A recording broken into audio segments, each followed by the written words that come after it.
ओम शांति। तो हम सब पर भगवान की कितनी मेहरबानियां हुई है, गीत में हम सब ने सुना। ज्ञान की संजीवनी बूटी देकर हम सबके जीवन में खुशियों की बहार ला दी। जो अंदर में, मन के अंदर में अनेक प्रकार के उलझने थी, पीड़ाएं थी, दर्द थे, वो सारे हर लिए। तो हम सबका कितना पद्मा पदम सौभाग्य है कि स्वयं भगवान हमारा चिकित्सक बनकर आया है, डॉक्टर बनकर आया है, सुप्रीम सर्जन, जो हमें जन्मों जन्म तक निरोगी बना देता है। और सबसे बड़ी बात तो है इस ब्राह्मण जीवन में उसकी हम अनुभूति करते हैं और वो प्रैक्टिकल हम स्वयं परिवर्तन स्वयं में महसूस करते हैं कि हमारे जीवन में दिन प्रतिदिन कैसे परिवर्तन आता जा रहा है। चाहे वो हमारे संकल्पों में है, चाहे वो हमारी दृष्टि में है, वृत्ति में है, कृति में है, सोच में है, सब महसूस करते हैं कि कितना परिवर्तन आ गया। एक दिशाहीन जीवन जी रहे थे, लेकिन भगवान ने हम सबको आकर दिशा दे दी, जीवन का महत्व समझाया कि वास्तविक जीवन क्या होता है। देवताओं से भी उत्तम जीवन, जिनकी पालना स्वयं भगवान करता है। कल का स्लोगन था ना, दुआओं में उड़ते रहो, पलते रहो, यही श्रेष्ठ पुरुषार्थ है। तो ब्राह्मण जीवन जो दुआओं से भरपूर जीवन है, जितनी चाहे हम उतनी दुआएं जमा कर सकते हैं। और ये जो दुआएं हैं ये हमारे जीवन को निर्विघ्न बनाती हैं। जो सूक्ष्म पापों का बोझा होता है, अनेक जन्मों के कर्मों का हिसाब किताब होता है, जहां दवाई काम नहीं करती वहां दुआएं काम करती हैं। तो कदम कदम पर हम कितनी दुआएं जमा कर रहे हैं, वो हमें स्वयं का निरीक्षण करते रहना चाहिए। और दुआएं जमा करने के बाबा ने बहुत सरल तरीके, बहुत सरल उपाय बताए हैं। किसी को 2 मीठे बोल ही बोल दो। कहते हैं ना, अगर गुड़ नहीं दे सकते तो कम से कम गुड़ जैसा मीठा तो बोलो। लेकिन वो मधुर बोल बोलने के लिए भी हमारे अंदर में उतनी मधुरता की शक्ति होनी चाहिए। माधुर्य का जो सागर है, स्वीट का पहाड़, बाबा कहते हैं ना, मैं स्वीट का पहाड़ हूं। अगर हम स्वीट के पहाड़ की छत्रछाया में रहेंगे तो हमारे में वो मिठास आएगी। सारे दिन में हमें कौन कौन सी स्मृति रहती है उसके ऊपर आधारित है वो। अगर हमें देहदारियों की स्मृति है या अपने ही संस्कारों में उलझे हुए हैं, पुरानी बातों की स्मृतियां मन में दौड़ रही हैं, तो मिठास आती नहीं है। फिर वो स्मृति जितना हमारी समर्थ होगी, शक्तिशाली होगी, सकारात्मक होगी, पॉजिटिव होगी, प्योर होगी, उतना हमारे में वो मिठास आती जाएगी। तो निरंतर दुआएं जमा करने का तरीका हमें बाबा बताते रहते हैं।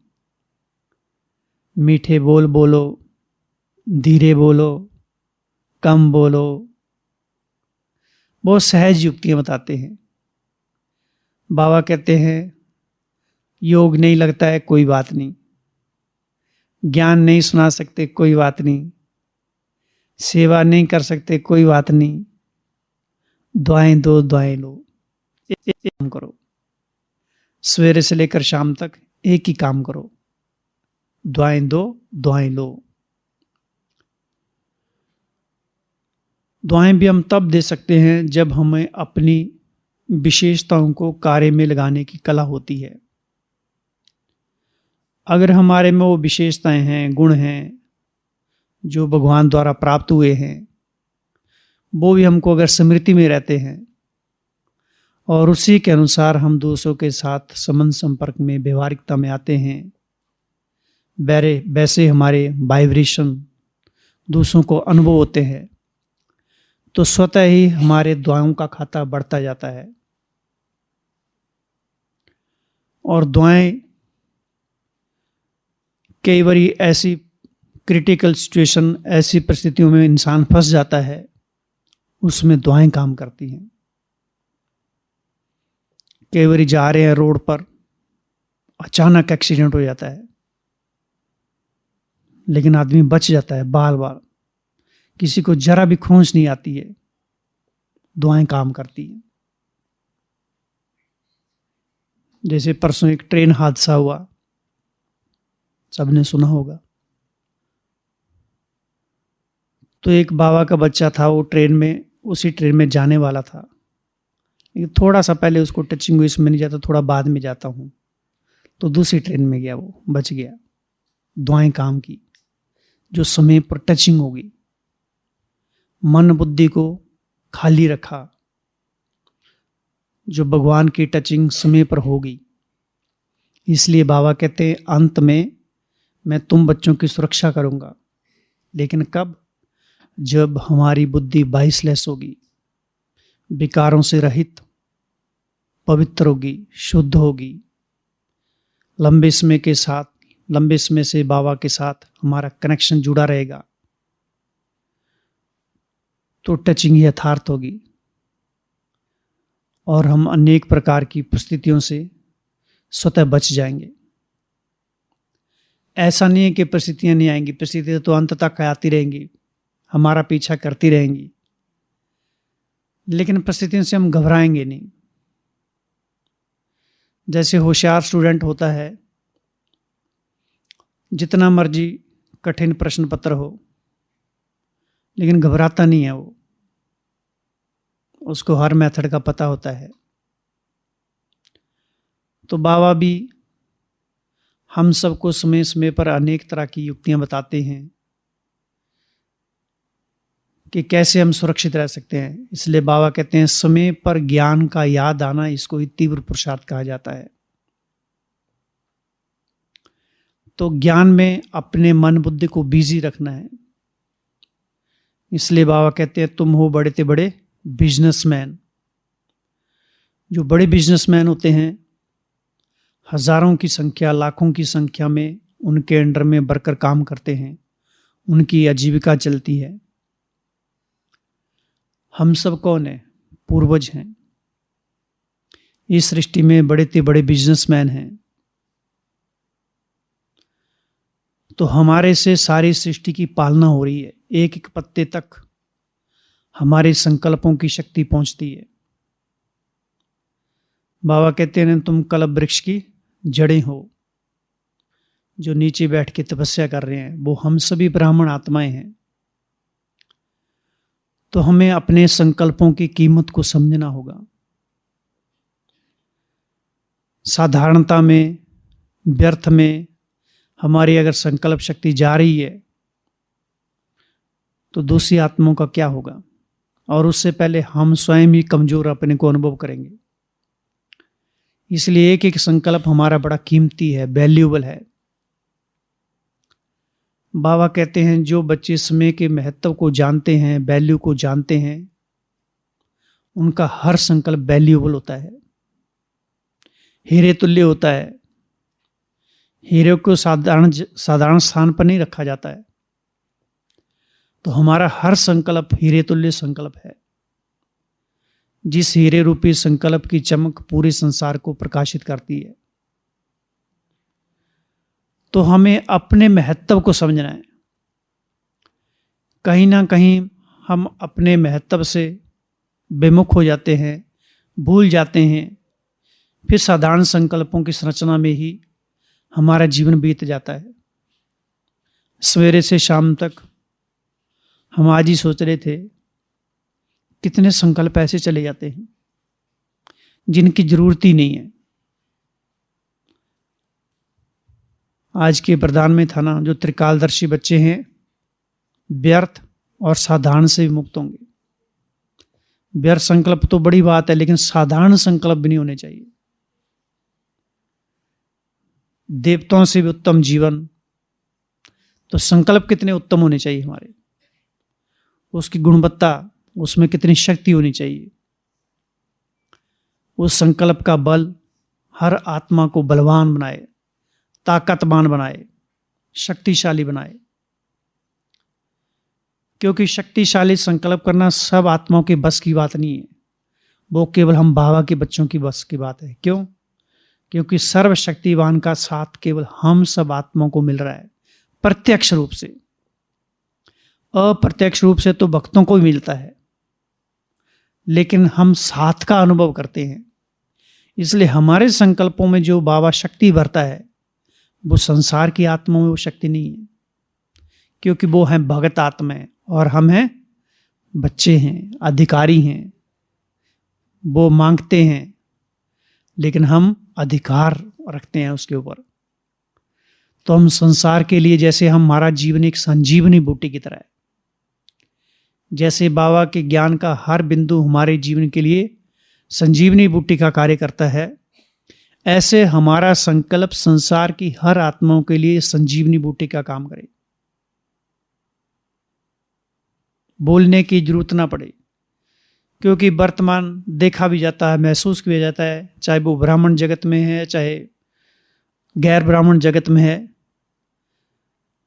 अभी सुनने की क्षमता दिन प्रतिदिन कम होती जा रही है। साइलेंस में रहने का सबका मन करता है। बोल बोल के भी थक गए हैं, सुन सुन के भी थक गए हैं, सुन हो गए। अभी क्या करना है? अभी साइलेंस का बल जमा करना है। बाबा कहते हैं तुम्हारी वानप्रस्थ अवस्था है, कल की मुरली आने वाली, सबकी वानप्रस्थ अवस्था है, वाणी से परे जाना है। और वानप्रस्थ अवस्था में, अर्थात स्वीट साइलेंस होम की जो अवस्था है, उसमें बहुत शक्ति है। उसमें आत्मा तृप्त हो जाती है, भरपूर हो जाती है। लेकिन लंबे समय से उसकी आदत चाहिए, नहीं तो सारा दिन बाचा में बहुत बातें चलती हैं। फिर देखते हैं तो कितनी बातें व्यर्थ चली जाती हैं, कितनी शक्तियां खत्म हो जाती हैं। और साइलेंस का बल भी ज्ञान के आधार पर पैदा होगा। वो अगर ज्ञान बुद्धि बीमारी में नहीं ठहरता है, तो मौन रहने के लिए मन ही नहीं करेगा। फिर हम ढूंढेंगे, इसके साथ बातें करें, उसके साथ बातें करें, क्योंकि आत्मा को रस तो चाहिए ना। और व्यर्थ बातों में भी रस तो होता है, लेकिन वो है दुख देने वाला, अल्पकाल का रस। लेकिन आत्मा अविनाशी है, उसे अविनाशी रस चाहिए, और वो स्रोत अविनाशी परमात्मा ही है। तो हमें स्वयं के जीवन का दिनचर्या में बार बार निरीक्षण करते रहना चाहिए कि हमारी दिशा सही है या नहीं है।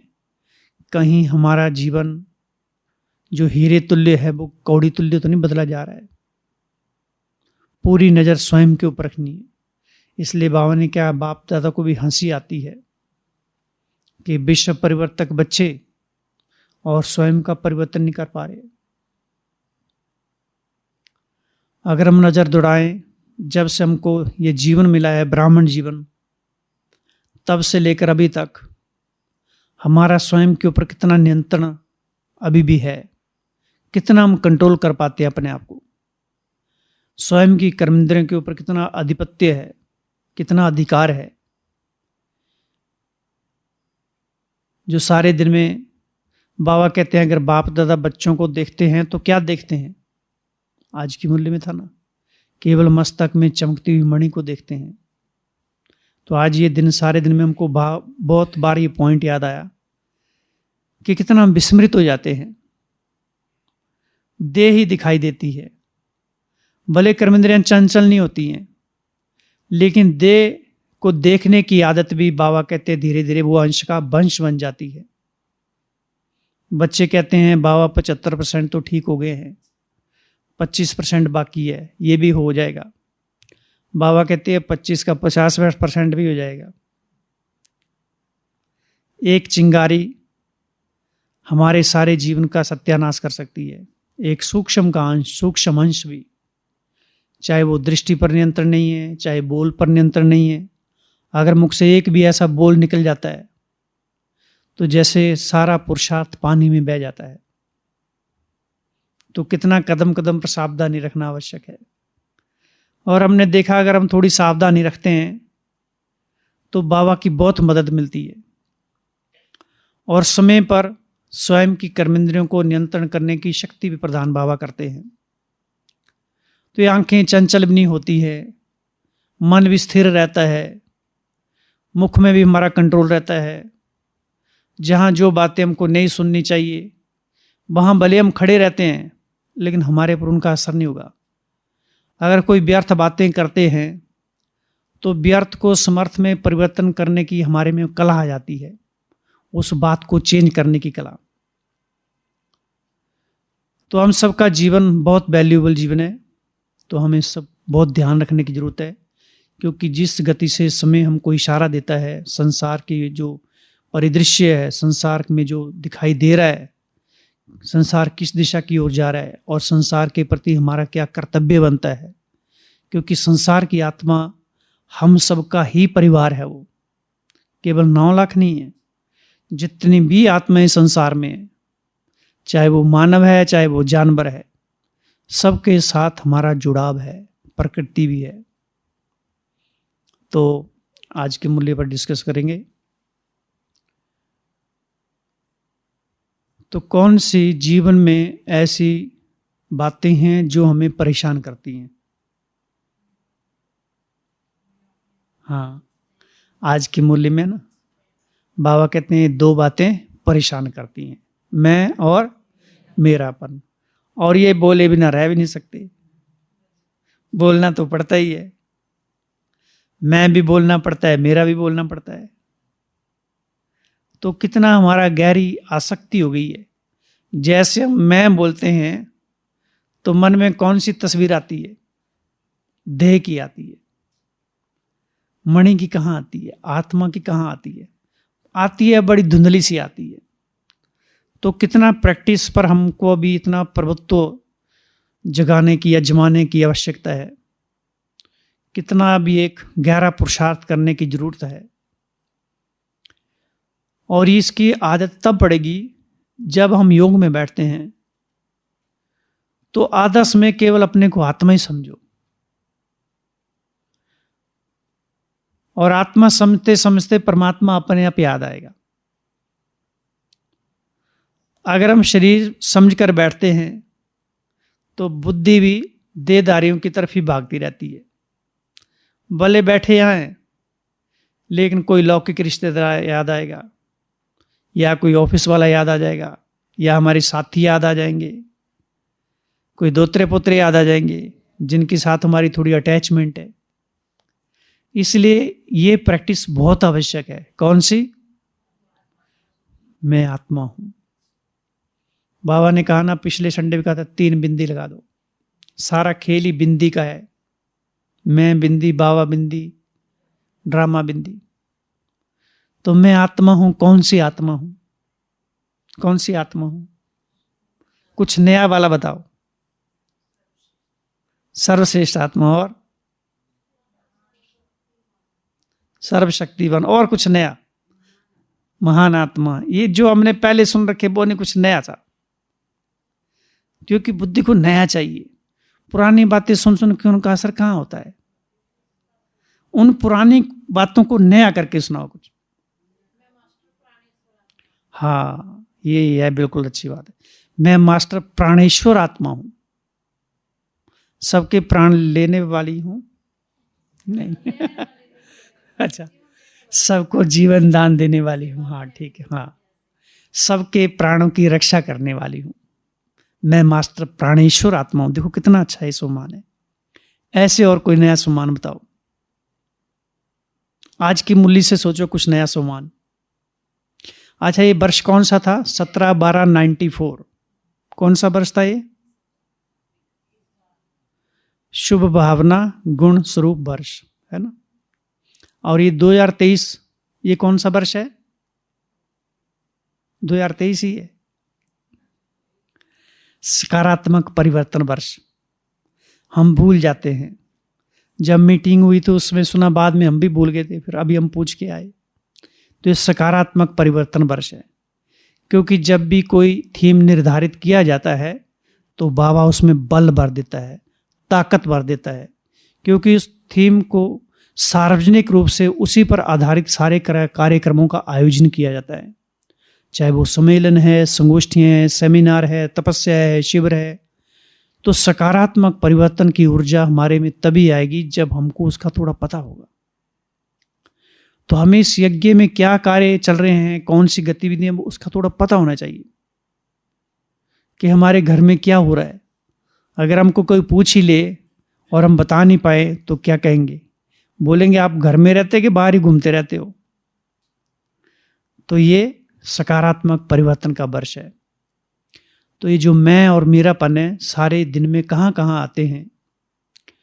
मैं जब आता है हमारी बुद्धि में तो क्या क्या आता है जो हमको गिराता है? कौन सा मैं गिराता है? जैसे घर में मैं सबसे बड़ा हूं, मैं सबसे बड़ी हूं, है ना, मैं सबसे सुंदर हूं, मैं बुद्धिमान हूं।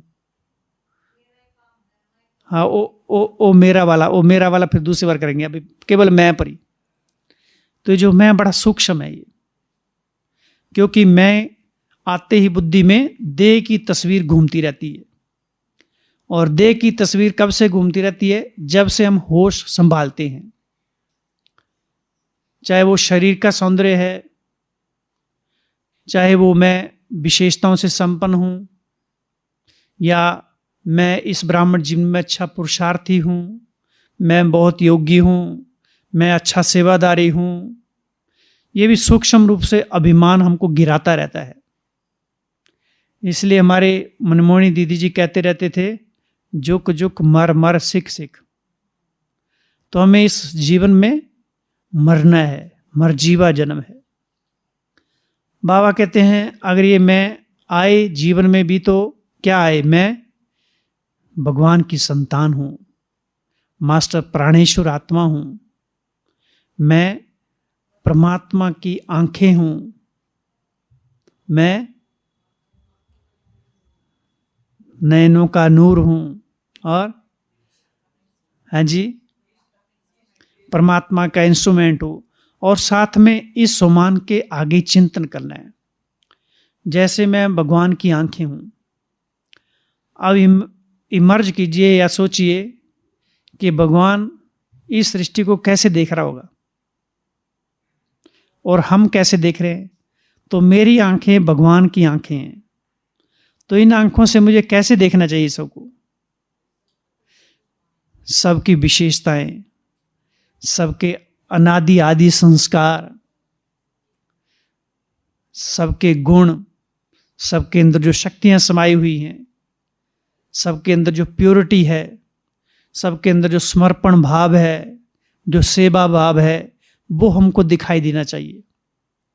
अगर हमारे आंखों पर चश्मा वही पड़ा पहले वाला, तो सब वैसे देखते हैं कि सब साधारण ही है, ठीक है, जैसे है वैसे चल रहा है। फिर हम देखते हैं साधारण भाई है, साधारण माता है, ऐसे देखते रहते हैं। लेकिन भगवान की आंखें कैसे देखती हैं हमको, कितना फर्क हो जाता है। तो निरंतर ये सोचना है कि मैं भगवान की आंखें हूं और इन आंखों से परमात्म शक्तियों का निरंतर प्रकाश निकल रहा है, निरंतर परमात्म शक्तियों का करंट निकल रहा है, निरंतर परमात्म शक्तियों की वाइब्रेशन निकल रहे हैं, निरंतर परमात्म प्यार बरस रहा है, परमात्म प्योरिटी बरस रही है। एक एक कर्मेंद्रिय का शुद्धिकरण करना है। नहीं तो यही आंखें चंचल होती रहेंगी, यही आंखें हमको धोखा दे देंगी। बाबा कहते हैं कर्मेंद्रियां धोखेबाज हैं बहुत, और सबसे ज्यादा धोखेबाज कौन सी हैं? आंखें। तो सबसे पहला काम हमको स्वयं की आंखों पर ही करना है। संकल्प फिर भी बाद में आएगा, पहले तो शरीर ही दिखाई देता है, और जैसे सीन देखा संकल्प चालू हो जाते हैं। अगर हमने दृष्टि से देखने का स्वभाव ही चेंज कर दिया, सकारात्मक कर दिया, तो हमारा चिंतन भी वैसा हो जाएगा।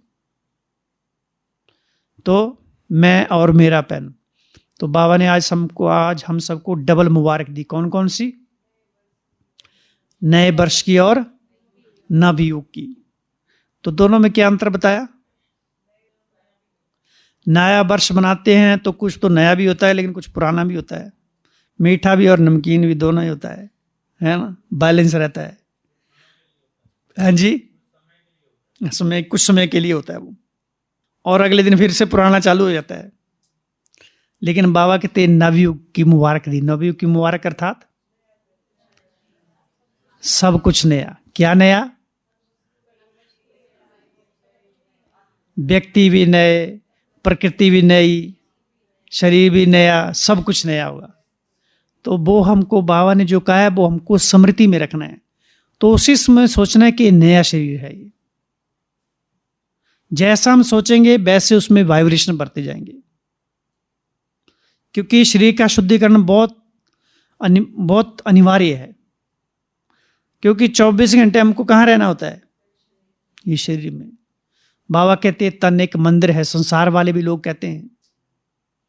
तो जैसी हमारी स्मृति रहेगी, सोच रहेगी स्वयं के प्रति, सबसे पहला काम तो हमको स्वयं से करना। जो बाबा कहते हैं चैरिटी बिगिंस एट होम, तो सबसे पहले तो अपना ये वाला होम है, यहां से काम करना है।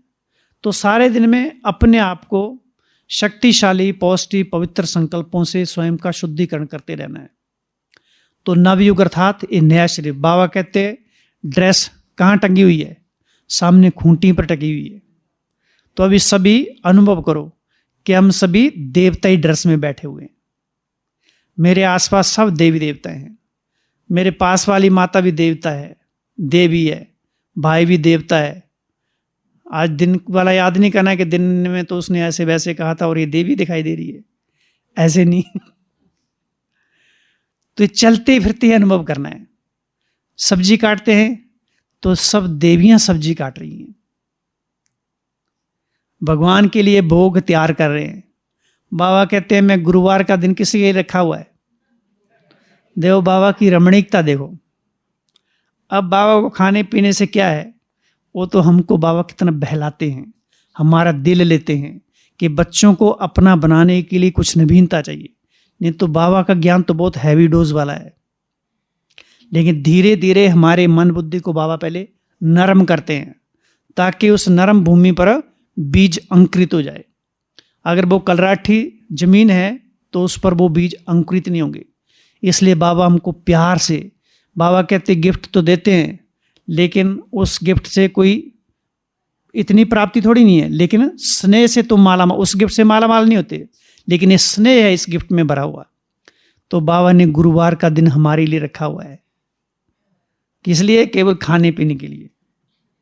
इस मुरली में तो ऐसे बोला ना कि मीठा खाने के लिए, मुख मीठा होने के लिए। वो फिर बाद में बताया, धीरे धीरे ज्ञान पर तो बाबा बाद में आए, लेकिन पहले बाबा कहते हैं, दुनिया वाले कहते हैं श्रेष्ठ भाग्य जब होता है तो कहते हैं आपके मुख में गुलाब, लेकिन बाबा ने जामुन जोड़ दिया साथ में। और जामुन इन दिनों में मिलते हैं, जामुन दूसरे भी होते हैं ना। तो बाबा कहते हैं आपके मुख में गुलाब जामुन। बाबा कहते मीठा होता है, तो मीठा अर्थात मुखड़ा मीठा। फिर धीरे धीरे बाबा ज्ञान की तरफ, अपने आप को चेक करो कड़वे बोल तो नहीं है। तो हमारे जीवन में मिठास होनी चाहिए। मीठा सबको प्रिय लगता है। एक एक बोल में इतनी मिठास भर जाए कि दूसरा सुनते एकदम मीठा हो जाए, दूसरा सुनते एकदम घायल हो जाए, उसको महसूस हो कि सचमुच ये भगवान की बच्ची हैं, उसको महसूस हो कि सचमुच इनके आस पास आने से ही मुझे कुछ अनुभूति हो सकती है, मेरे समस्या का सॉल्यूशन मिल सकता है, समाधान मिल सकता है। तो हमारे जीवन में मिठास घुल जानी चाहिए। चाशनी में डूबे रहना। कौन सी चाशनी? ज्ञान की चाशनी में दिन भर अपने आप को डुबा के रखना है, बाहर निकलना नहीं है। और जो भी चाशनी के संपर्क में आएगा वो भी मीठा हो जाएगा फिर। तो एक सम्मान ले लेना। कौन सा? मैं चाशनी हूं, भगवान के ज्ञान की चाशनी हूं, है ना। और चाशनी पर सब बैठते हैं। तो ऐसा हमारा जीवन हो जाए कि स्वयं भगवान ही हमारे ऊपर आकर बैठ जाए। उसका वरदान, उसका प्यार हमारी तरफ से हटे ही ना। जो बाबा कहते हैं ऐसा जीवन होना चाहिए कि योग टूटे ही ना। टूटे कैसे? इसकी विद्या हो जाए। टूटने नहीं चाहिए, निरंतर योगी बन जाओ।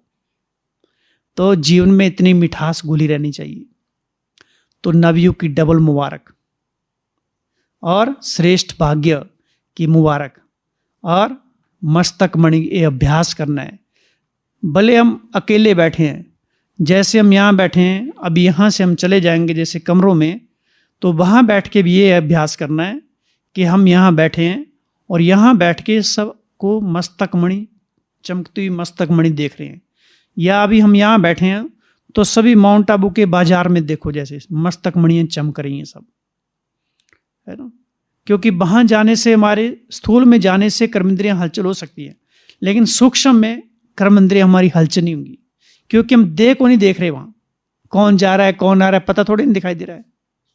अगर हमको वहाँ कोई पहचान वाला मिलेगा तो देह दिखाई देगा। अभी अगर पहचान वाला घूम भी रहा है तो दिखाई नहीं देगा। हम प्रैक्टिस कौन सी कर रहे हैं? मस्तक मणियों को देखने की। मस्तक में विराजमान वो चमकती हुई मणियाँ हैं, वो विश्व कल्याणकारी मणियाँ हैं, उनको देखने की प्रैक्टिस कर रही हैं। और जो हम अपरोक्ष रूप से देखते हैं उसमें बहुत ताकत होती है। इसलिए बाबा कहते हैं अंतिम अवस्था अव्यक्त अवस्था है। अव्यक्त का अनुभव वही कर सकेंगे जिन्होंने लंबे समय से अव्यक्त स्थिति में रहने की प्रैक्टिस की है। तो अव्यक्त कैसे बनेंगे? अभी मान लो यहाँ हम बैठे हैं और हमको घर की याद आ रही लौकिक की, तो उसमें में हमको परेशान होने की जरूरत नहीं है। तो क्या करेंगे? ये सोचना है कि यहाँ की सारी एनर्जी लेकर मैं घर में भर रही हूं। जो याद आ रहा है उसमें परमात्मा शक्तियां भर रही हूं। उसके जीवन का शुद्धिकरण हो रहा है। जिससे हमारी ज्यादा अटैचमेंट है उसमें हम परमात्मा शक्तियां भर रहे हैं और उसकी अटैचमेंट परमात्मा के प्रति हो रही है। हर चीज को परिवर्तन करना है। खेल सारा हमारे संकल्पों का है। जो भी संकल्प आए हमको, उससे हमको घबराना नहीं है, उसका समाधान करना है, उसको परिवर्तन करना है, नई दिशा देनी है उसको। क्योंकि हिसाब किताब तो हमारे सामने आएंगे, उससे हम किनारा नहीं कर सकते। और अगर हमने किनारा करने का प्रयास किया तो वो सूक्ष्म हिसाब किताब का बोझ हमारे प्रति दिन प्रतिदिन और चढ़ता जाएगा। हिसाब किताब तो क्लियर करना ही करना है। तो क्यों ना हम सकारात्मक परिवर्तन करके, संकल्पों का परिवर्तन करके उनको परमात्मा पालना का अनुभव कराएं। अब हैं तो भगवान के बच्चे हैं ना सारे, उनको अनुभव कैसे कराएंगे? अब वो ज्ञान सुन नहीं रहे हैं, खाना पीना उनका शुद्ध नहीं है, और अनुभव तो कराना। बाबा ने कहा ना तुम्हारे जीवन से उनको अनुभव हो। तो हम मधुबन में आए हैं, सेवा करने आए हैं। ये बहुत एक गोल्डन चांस है।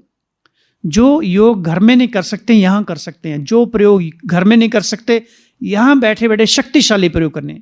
क्योंकि हम सभी अभी पावर हाउस पर बैठे हुए हैं। मधुबन क्या है? पावर हाउस है ये। तो यहाँ से जितनी हम शक्ति भर के लौकिक घर में या जहाँ भी हैं, जो भी हमारे जीवन में समृद्धियाँ जिनके साथ साखताव है, उनमें अगर भरते जाएंगे तो धीरे धीरे हमारे बंधन कटते जाएंगे। उधर ज़्यादा आकर्षण नहीं होगी। नहीं तो वही संकल्प हमारे बार बार चलते रहेंगे, वही खींचते रहेंगे।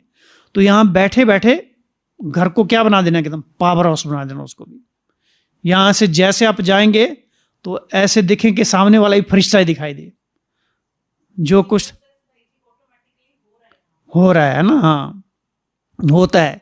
जो व्यक्ति पहले क्रोध करते थे, सामने से जैसे आप पर फूल बरसाए, फूल लेकर आपका स्वागत के लिए खड़ा हो कि देवी जी अवतरित हो गई है इधर भी, है ना। और ये सच में दिन प्रतिदिन बदलाव तो हो ही रहा है। क्योंकि आत्मा अंदर से बड़ी प्यासी हैं, बड़ी दुखी हैं। उनके दुखों का हरण कौन करेगा? उनकी प्यास कौन बुझाएगा? उनको शांति कौन देगा? हमारा जीवन ही शांति देने वाला है। बाबा कहते हैं तुम एक एक बच्चा शांति दूत हो। तो बाबा कहते हैं फरिश्तेपन की एक दो को बधाई दो। कोई कैसा भी है लेकिन सबको क्या देखो, फरिश्ता देखो। फरिश्ता अर्थात सदा उड़ने वाला। उड़ेगा कौन? जिसने अपने मन बुद्धि की सूक्ष्म रस्सियों को काट दिया होगा। अगर मन बुद्धि की सूक्ष्म रस्सियां अभी भी हमारी बंधी हुई हैं, है ना, चाहे वो संबंधों से अटैचमेंट है या आसक्ति है, खाने पीने से है या घूमने फिरने से है या डिजिटल वर्ल्ड से है, तो फिर हम उड़ नहीं पाएंगे। उड़ेंगे तभी जब हम अपने आप को स्वतंत्र रखेंगे। अगर रस्सियों से बांधा रखा है, संकल्प ऐसे वैसे जो हमको नहीं करने चाहिए, उन संकल्पों को रचने की आदत पड़ी हुई है, तो फिर उड़ेंगे कैसे? इसलिए बाबा कहते हैं डबल लाइट फरिश्ता। सबको फरिश्ता देखो, स्वयं को फरिश्ता। फरिश्ता अर्थात सब प्रकार के बंधनों से मुक्त, सब प्रकार से व्यर्थ से मुक्त, सब प्रकार के देह के संबंधों से, देह के रिश्तों से, देह के कर्तव्यों से, ऊपर उनसे। हमारे कर्तव्य बहुत ऊंचे हैं। हमारे कर्तव्य इतने ऊंचे हैं वो संसार की आत्मा नहीं कर सकती है। संसार की सब आत्माओं को ठिकाना दिखाना, ठिकाने उनको राहत देना, उनको रास्ता बताना, घर परमात्मा प्यार का अनुभव कराना कोई साधारण कर्तव्य थोड़े नहीं हमारे। तो अगर कर्तव्य हमारे महान है तो हमारी सोच कैसी होनी चाहिए? महान होनी चाहिए। तो एक एक संकल्प में हमको ताकत भर देनी, बल भर देना है, और एक ही संकल्प में बैठ के उसको लंबे समय तक उसका उपयोग करना, प्रयोग करना। जैसे बताया ना, एक ही सोमान ले लो, है ना। कोई जैसे मैं मास्टर सर्वशक्तिवान हूं, अब लंबे समय तक इस स्वान का अभ्यास करते लेकिन कुछ को खास अनुभव नहीं होता है। अब उसको नए तरीके से यूज करना है, तो कैसे करेंगे? मैं परमात्म शक्तियों की खान हूं, और खान कभी खुटती नहीं है ना। तो ऐसे महसूस करना है जैसे परमात्म शक्तियां मेरे पूरे शरीर में घूम रही हैं, बहुत फास्ट गति से घूम रही हैं, अंग अंग में घूम रही हैं। वो परमात्म शक्तियों का करंट जैसे फुल फोर्स से, पूरे बेग से पूरे शरीर, पूरी बॉडी में घूम रहा है। और वही करंट जैसे सारे घर में घूम रहा है, वही करंट जैसे मोहल्ले में घूम रहा है, वही समाज में, शहर में, देश में, विश्व में घूम रहा है। बाबा कहते हैं विश्व ग्लोब को इमेज करो, बैठ जाओ उसके ऊपर, और जैसे परमात्मा शक्तियों का करंट स्वयं जैसे पावर उस ऊपर से आ गया और मेरे सिर पर बैठ गया है, और वो सारा करंट मुझ में फ्लो हो रहा है, और पूरा जो मेरे सामने विश्व का ग्लोब है सारा उसको जा रहा है। इमेजिनेशन करनी है लंबे समय तक, और उसका साथ साथ में चिंतन करना है। जैसे एक एक शक्ति को देखना आंखों से कि वो शक्तियां जा रही हैं, और देखना वो आत्माएं मुक्त हो रही हैं, बुराइयों से मुक्त हो रही हैं, व्यर्थ से मुक्त हो रही हैं।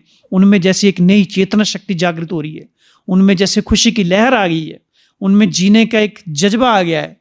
नहीं तो संसार में जीने से लिए बड़ा जीवन से तंग हो गए लोग, चेहरे पर खुशी दिखती नहीं है। कभी कभी हमारी खुशी भी गायब हो जाती है, उनको ज्यादा याद कर लेते हैं। भगवान को याद करने के सिवाय उनको ज्यादा याद करते तो हमारी खुशी पर भी असर पड़ जाता है। आज का स्लोगन क्या था? यही तो था, अपने संतुष्ट और खुशनुमा जीवन से सेवा करना ही सच्चे सेवादारी हैं।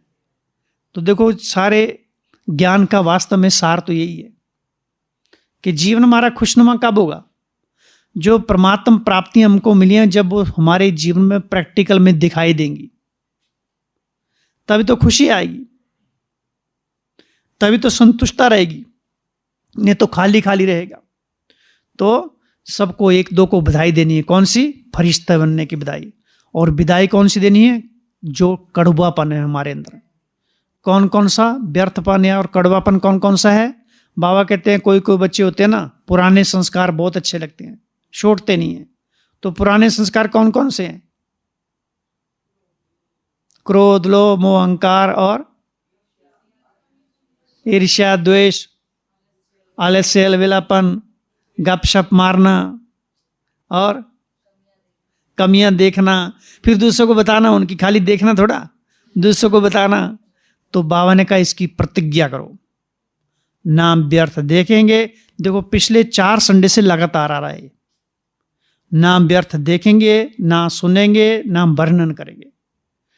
ये अखंड प्रतिज्ञा करनी है। बाबा कहते हैं शरीर चला जाए लेकिन प्राण ना जाए, प्रतिज्ञा ना जाए। तो ऐसी हमारी प्रतिज्ञा होनी चाहिए। और छोटी छोटी बातें हमने देखा, छोटी छोटी बातें ही हमारे पुरुषार्थ को खत्म करती हैं, हमारी खुशी को छीन लेती हैं। और वो सब जो कमी कमजोरियां वो हम सबको पता है कौन कौन सी हैं, और उसको छुड़ाने वाला कोई नहीं है। बाबा भी नहीं छुड़ाएगा। बाबा ने छुड़ाने के लिए ताकत दे दी है, लेकिन करना अपने को पड़ेगा। और वो बार बार रिवाइज करनी है। प्रतिज्ञा बाबा कहते हैं एक बार करो तो उसको बार बार रिवाइज करो, उसको रियलाइज होगा फिर बाद में। हम प्रतिज्ञा कर तो लेते हैं लेकिन रिवाइज नहीं करते हैं। तो पिछले संडे भी बोला था, उसके पिछले संडे भी बोला था कि आज से फिर प्रतिज्ञा करेंगे। कौन सी? कि मोबाइल, एक्स्ट्रा मोबाइल नहीं देखेंगे, जितना काम का होगा उतना ही देखेंगे। क्योंकि मोबाइल भी एक छोटे बच्चे की तरह ना, छोटे बच्चे बहुत प्यारे लगते हैं ना, ऐसे मोबाइल भी बहुत प्यारा लगता है। मोबाइल पर बेचारे पर दोष देते रहते हैं। दोष होता है अपना, लेकिन दोष देते हैं मोबाइल को। वो तो हमको वरदान के रूप में मिला हुआ साधन है सेवा करने के लिए, लेकिन हमारी जो वृत्ति है, हमारा जो एक एटीट्यूड बन गया हुआ है, दूसरों को दोष देने की एक वृत्ति बन गई है, दोषारोपण वृत्ति। तो दोष हमको दूसरों को नहीं देना, स्वयं में दोष जांचने, कौन कौन से दोष हैं, जो कड़वापन है, जो हमारे जीवन से नहीं निकल रहा है, उसको निकालने का प्रयास करना है। प्रतिज्ञा करनी है, हमको क्या फायदा हो रहा है उस चीज से, कितना नुकसान हो रहा है, हमारा कितना टाइम वेस्ट चला जा रहा है। जो हमारे जीवन में पुरुषार्थ से इतनी शक्तियां जमा की थी, सारी खत्म होती जा रही हैं। बाद में हमारे हाथ में क्या आएगा? पश्चाताप के आंसू। और सबसे ज्यादा पश्चाताप ब्राह्मणों को होगा, संसार की आत्माओं को पश्चाताप नहीं होगा। कि भगवान को प्राप्त करने के बाद भी जो हमको कर लेना चाहिए था और हमने नहीं किया था, और कर सकते थे लेकिन हमने नहीं किया, कितना पश्चाताप हो। एक दिन का ही जांच लो, सवेरे से लेकर रात्रि तक। अगर कोई भी श्रीमत की अवज्ञा होती है तो कैसे अंदर मन खाता है? योग लगता है फिर, भले थोड़ा बहुत लगता है, लेकिन जो रस मिलना चाहिए, जो एकाग्रता होनी चाहिए, जो शरीर की हलचल समाप्त होनी चाहिए, जो मन एकदम स्थिर हो जाना चाहिए, हलचल में आ जाता है वो। तो छोटी छोटी सूक्ष्म अवज्ञाएं हमें स्वयं श्रापित करती रहती हैं। हम स्वयं ही स्वयं अपने आप को श्रापित करते रहते हैं, अपने ही हम दुश्मन बनते रहते हैं। दुश्मन हमारा कोई नहीं है। इसलिए कहते हैं ना, संसार में भी कहते हैं आत्मा अपना ही मित्र है, अपना शत्रु है। तो संसार में हमारा दूसरा कोई शत्रु नहीं है, हम खुद ही स्वयं के शत्रु बने हुए हैं। तो ऐसी कौन कौन सी बातें हैं, वो स्वयं को जांच करनी है और उनको निकालने का प्रयास करना है, अपने आप से प्रतिज्ञा करनी है। छोटी छोटी बातें हैं जो हमारे पुरुषार्थ को खाती रहती हैं। फिर बाबा को हंसी आती है, कौन सी? कि विश्व परिवर्तन करने का जिम्मेवारी उठाई है, लेकिन स्वयं का परिवर्तन नहीं कर पा रहे। मना कुछ तो है ना हमारे में जो नहीं कर पा रहे। तभी तो बाबा हमको सचेत करते रहते हैं। तो स्वयं को परिवर्तन करने के लिए कुछ खुद प्लानिंग बनानी है। एक साप्ताहिक प्लानिंग या वन डे प्लानिंग, एक दिन की बनाओ, लंबी नहीं बनाओ, एक एक दिन की बनाओ कि आज के दिन में हमको ये वाला पुरुषार्थ करना है। मुरली में जो बातें कही जा रही हैं, 4-5 बातें निकाल के आज मुझे ये धारण करनी है। बार बार मन बुद्धि में वो रिवाइज करना है। या वरदान श्लोक याद रखे, उसको बार बार बुद्धि में घुमाना है। और जितना हम ज्ञान को बुद्धि में घुमाते हैं, उतना मन बुद्धि स्वच्छ होता है, प्योर होता है, और पवित्र बुद्धि में ही ज्ञान रत्न ठहरते हैं। बाबा कहते हैं ना, अगर ज्ञान की धारणा नहीं हो रही है तो अभी भी कचड़ा भरा हुआ है अंदर में, तभी तो धारण नहीं हो रहे हैं। अगर बुद्धि खाली हो, स्पष्ट हो, पवित्र हो, ज्ञान धारणा हो, ये हो ही नहीं सकता, इम्पॉसिबल है। और ज्ञान बुद्धि में याद नहीं रह रहा है तो कहीं ना कहीं हमारी बुद्धि अटकी हुई है। तो हमें स्वयं को ही स्वयं पर रहम करना है, दूसरा कोई रहम नहीं। बाबा को भी जितना हमारे ऊपर रहम करना था वो कर दिया। अभी भी फिर भी थोड़ा बहुत बाबा रहम कर रहे हैं, जो हमको ये टाइम दे रहे हैं, थोड़ा पुरुषार्थ का टाइम दे रहे हैं। पढ़ाई सारी पढ़ा दी है, उसको रिवाइज करना है। अभी तो केवल थोड़ा सा जो बीच बीच में मुख्य जो प्रश्न उत्तर जैसे बच्चे कैसे देखते हैं किताबों में अंतिम समय में, परीक्षा के टाइम में, वैसे ही है अभी। ऊपर से देख लिया, अब तो उसको आत्मसात करना है, जीवन में लाना है, उसको अंगीकृत करना है, उसका अनुसरण करना है, उस ज्ञान को अपने संस्कार बनाने हैं। तो प्रतिज्ञा करनी है अपने आप से। तो हम विश्व परिवर्तक हैं। और क्या कहा बाबा ने आज की मुरली में? बाबा खेल देखते हैं। कौन सा टीवी है ना बाबा के पास? कौन सा टीवी है? हाँ, बतन में टीवी है। बाबा कहते लेकिन आप देखने नहीं चालू कर देना। माना देखते हैं बच्चे, तभी तो बाबा कह रहे हैं। मिक्की माउस का खेल, कभी शेर बन जाते, कभी कुत्ता बन जाते, कभी बिल्ली बन जाते। तो हमारे जीवन में ऐसा खेल न चलता रहे। अर्थात जो भी हम देखते हैं, क्योंकि देखी हुई चीज बुद्धि में छप जाती है। वो जो पढ़ाई पढ़ेंगे याद ही नहीं रहेगी, लेकिन अगर छोटा सा क्लिप देख रहे हैं ना, जिंदगी भर भूलेगा नहीं वो। तो हमें खुद ही ऐसे नए नए दृश्य निर्माण करने हैं, बाबा के साथ सर्व संबंधों का अनुभव करना है। कहने में तो कह देते हम सर्व संबंधों का अनुभव करो, लेकिन एक एक संबंध का एक दिन में एक ही भले करो। जैसे आज बाबा मेरा टीचर है, अब टीचर के प्रति हमारी कितनी समर्पणता है, उसके साथ हमारा कितना प्यार है, मैं उसके प्रति कितना आज्ञाकारी हूं, उसका कितना मैं होमवर्क कर रहा हूं। सारे दिन में केवल टीचर के साथ ही संबंध निभाओ।